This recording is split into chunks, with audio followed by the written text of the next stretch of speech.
At the family party, with fairy lights strung like promises overhead and laughter echoing off champagne glasses, my father raised his glass, looked straight at me, and said, "Avery, try not to embarrass us tonight like you always do." Some cousins laughed. My aunt sipped her wine. My mother looked down at her plate. No one said anything. Neither did I. I simply excused myself, walked out past the perfectly trimmed hedges, got in my car, and drove away. No tears, no drama, just a silence sharp enough to slice through every memory of trying to belong. That was the last time I attended a Harrington gathering, because that night, I stopped trying to earn their pride. And a year later, I bought my dream house. Then I threw the most beautiful party of my life. And they found out. On Instagram. Growing up, a Harrington meant learning early that there were only 3 acceptable definitions of success: degrees, titles, and quiet obedience. My brother, Marcus, followed that script flawlessly. Harvard Medical, now a well-respected surgeon with 2 kids who never wear anything wrinkled. My sister, Claire, made partner at a law firm by 31 and married a man who owns 3 golf memberships. Me? I painted on walls, rearranged furniture obsessively as a child, and once turned the garage into a greenhouse for a 6th-grade science fair. I wasn't the golden child, I was the creative one. Every time I shared something I was proud of, like a mural, I got commissioned for a community center or a sustainable redesign project, I got the same reaction: a tilt of the head, a polite smile, then a quick subject change to Marcus's latest surgery, or Claire's new Tesla.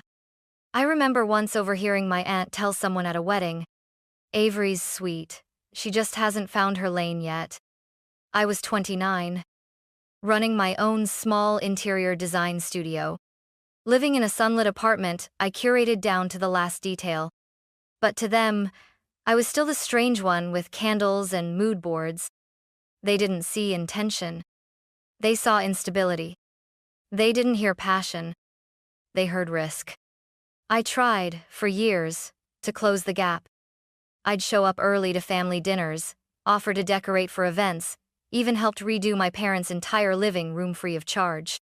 When they hosted Claire's engagement party, I built the floral arch by hand. They said it looked quirky. When I gave Marcus a watercolor sketch of his newborn son's nursery, he laughed and said, "Thanks, but we're going with a real decorator." By the time I turned 30, I stopped offering.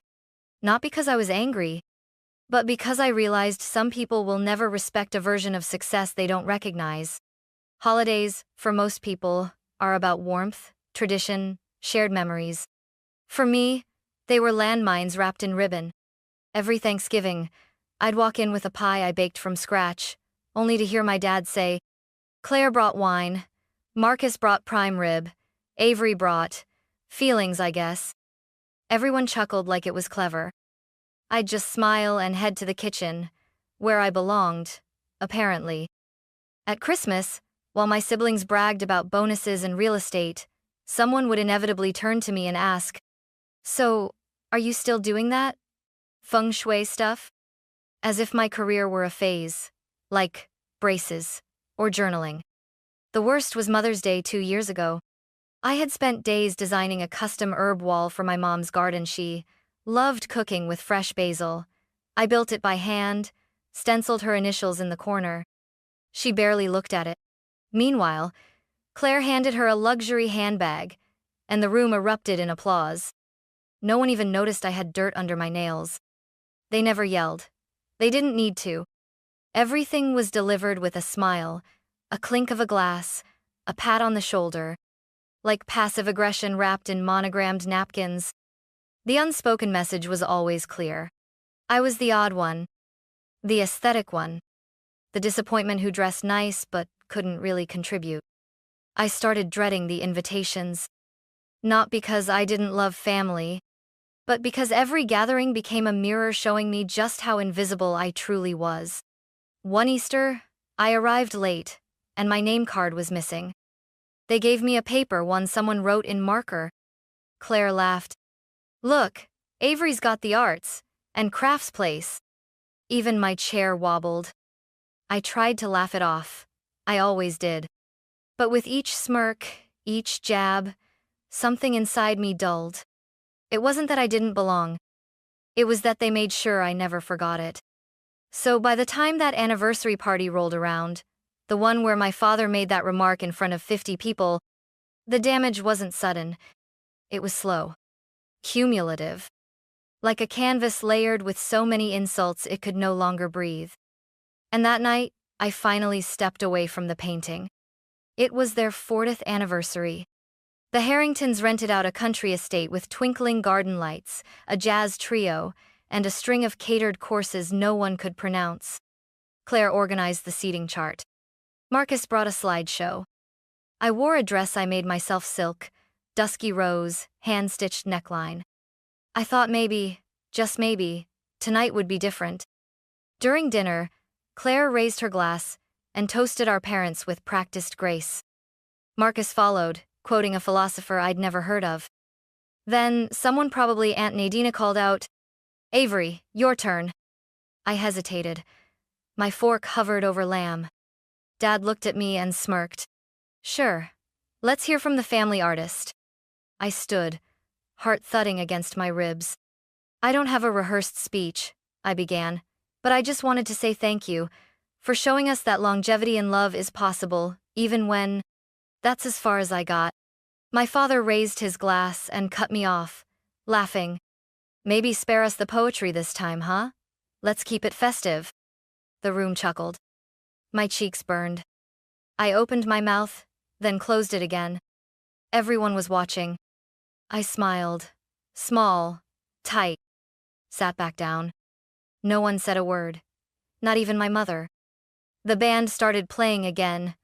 Claire leaned over and whispered, "You're too sensitive. It's just his way." But it wasn't just his way. It was always his way. Every dig disguised as humor. Every interruption framed as, "Lighten up." Every time I opened my mouth and got edited in real time. And suddenly I saw it, all layers of biting my tongue, of trying to be polite, palatable, pleasant, of shrinking. The lamb on my plate had gone cold. The wine tasted bitter. My hands trembled under the tablecloth. So I stood up. Again. Only this time, I didn't raise a glass. I didn't say a word. I picked up my clutch, nodded once to no one in particular, and walked straight out through the garden. Past the fairy lights, past the topiaries, past the vintage rolls they'd rented for photos. No one followed me. I got in my car, drove away. Windows down, dress fluttering. And for the first time in a decade, I wasn't leaving in shame. I was leaving in silence. And silence, I realized, can be its own revolution. Part 4. The vanishing act that built me. After that night, I didn't make a dramatic announcement. No explosive group chat exit. No phone calls. Just silence. I didn't attend Marcus's daughter's recital. I missed Claire's charity gala. I skipped Thanksgiving, Christmas, even my mother's birthday brunch. At first, there were texts. "Are you okay?" Then came the sarcasm. "Too busy for family now?" Eventually, nothing. And that was the gift. Without the constant echo of their expectations, I finally had room to hear my own voice. I moved across the state, to a small coastal town where no one knew the Harrington name. I rented a one-bedroom loft above a florist shop and took on small interior projects, quiet homes, thoughtful spaces. I started sketching again. Not for clients. For myself. I spent mornings walking barefoot across hardwood floors, coffee in one hand, pencils in the other. The stillness felt strange at first, like wearing shoes on the wrong feet. But then it started to feel like truth. One day, an email arrived from an architecture studio in Oregon. They had seen my work on a blog. Someone had posted photos of a sunroom I redesigned with floating light sculptures. "We're launching a wellness retreat," the email said. "Would you be open to leading the spatial concept?" I blinked at the screen, reread it twice. It wasn't a job offer. It was a doorway. That project became the heartbeat of my year. I poured myself into it, every wood grain, every window angle, every choice designed for breathability and beauty. And when the retreat opened 6 months later, it was covered by Archform magazine under the title, Nature, Reimagined, a living space that heals. They quoted me in the article. Not Claire. Not Marcus. Not my father. Me. They asked what inspired the design, and I said, I wanted to build something that made people feel like they belonged, even the quiet ones.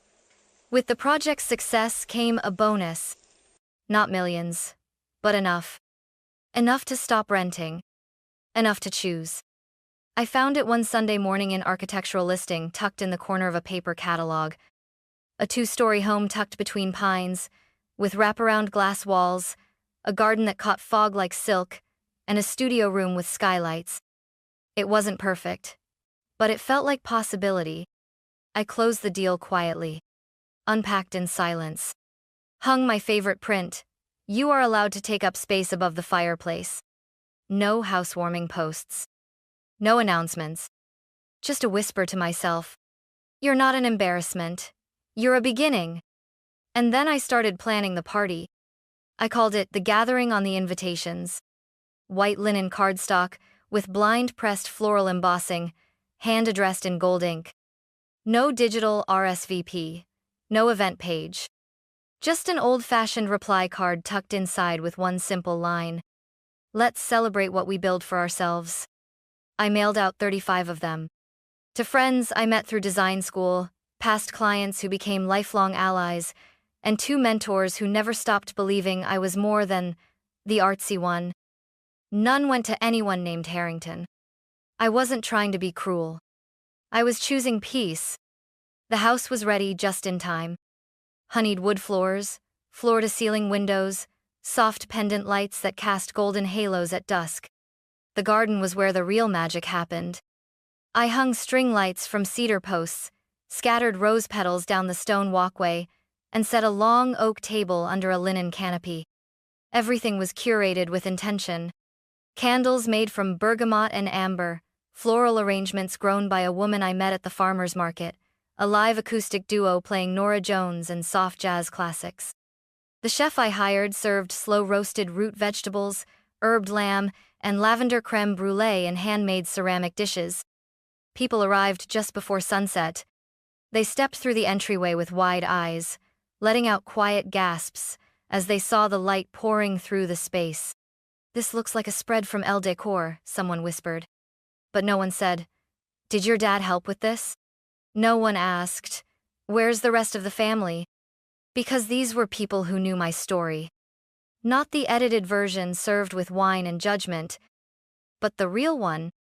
The woman who was once called too dramatic, now standing in a home built entirely on her own terms.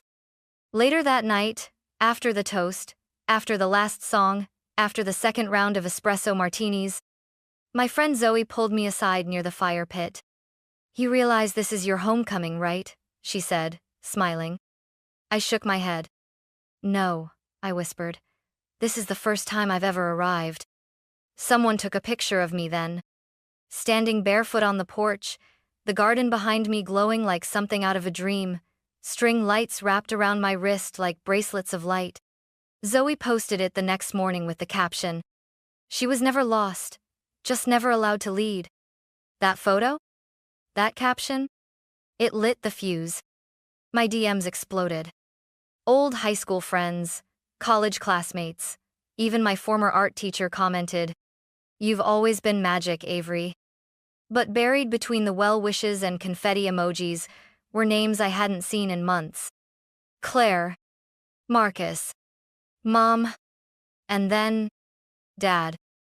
They hadn't been invited, but they had seen everything. They saw it the next morning. The photo. The caption. The laughter in the comments. The kind of joy you can't fake. It didn't take long. The first message came from Mom. I saw the pictures. The house looks expensive. Why didn't you tell us? Then Claire. You really planned a whole event and didn't think we might want to be there? Marcus chimed in by tagging me in an old family photo with the caption, Some people forget their roots. And Dad? He sent me a screenshot of Zoe's post with one sentence beneath it. "So this is who you are now?" No question mark. Just quiet accusation. I didn't answer. Not out of spite. But because there was nothing left to explain. They hadn't asked about my life in over a year. Not once had they called to see how I was doing, where I was living, what I was building. But now that there were lights, flowers, applause, suddenly I was theirs again. Their narrative couldn't hold me as the embarrassment anymore. And that made me dangerous.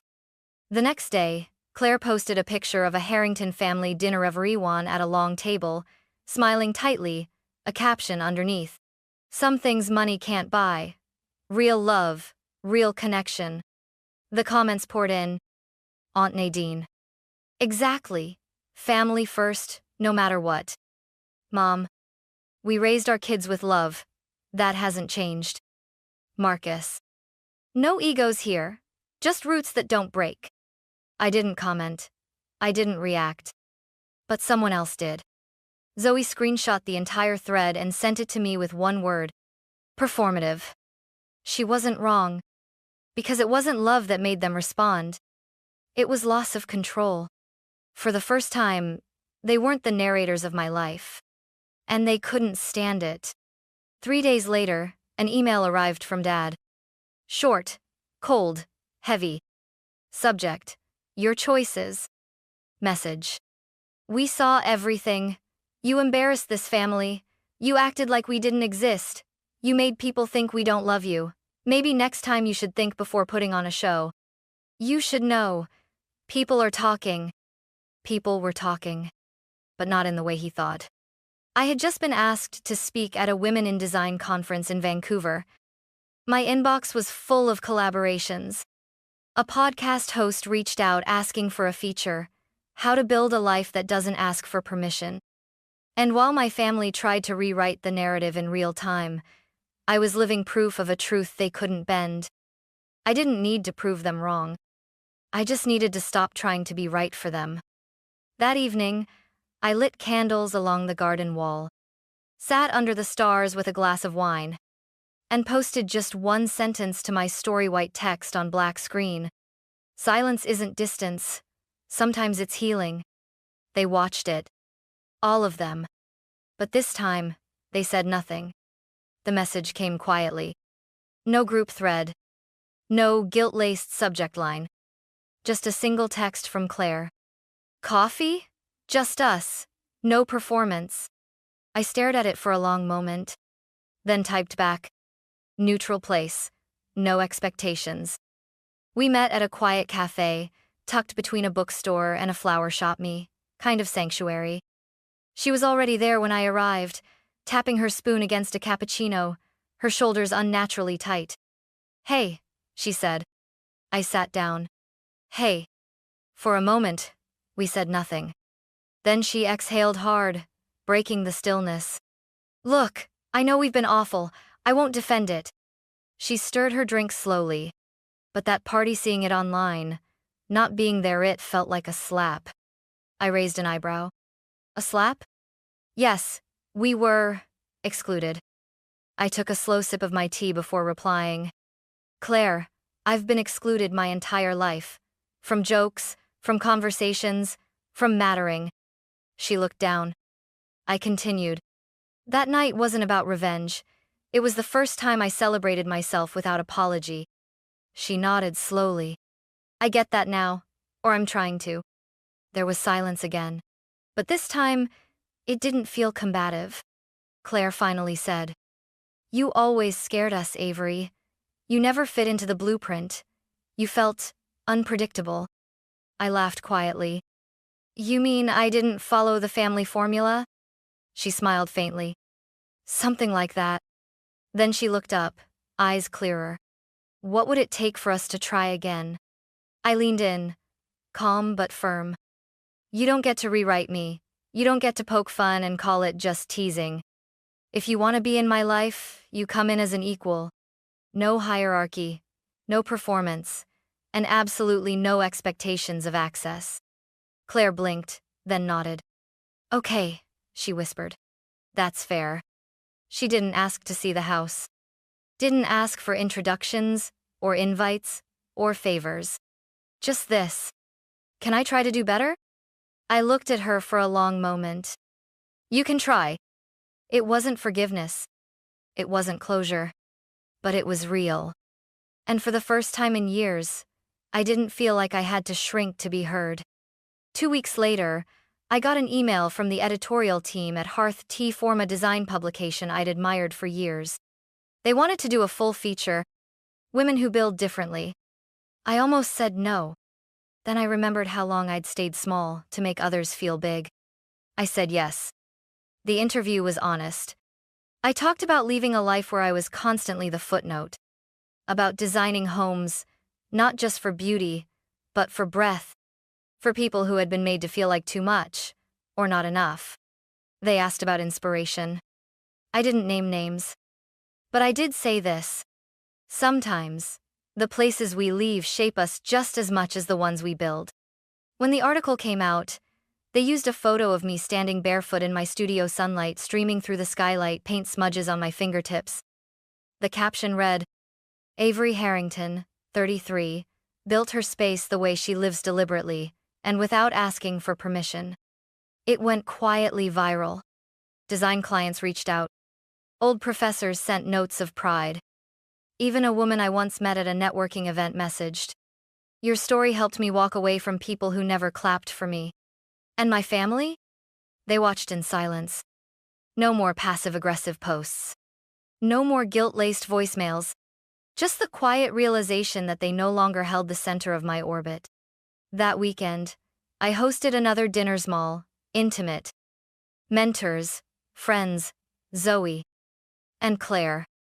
She brought a bottle of wine and a simple bouquet of wildflowers. As we cleared the table that night, she lingered by my bookshelf, running her fingers across the spines. You know, she said, I think this is the first time I've seen you without armor. I smiled. That's because it's the first time I've felt safe without it. Later, after everyone left, I walked out into the garden, barefoot again. The string lights swayed gently. A soft wind danced across my collarbone. I didn't check my phone. I didn't need a headline. Just this. Space. Stillness. And the knowing that I hadn't burned bridges. I'd simply built a better home. Where I no longer had to beg for a seat at the table. Because this time, I made the table.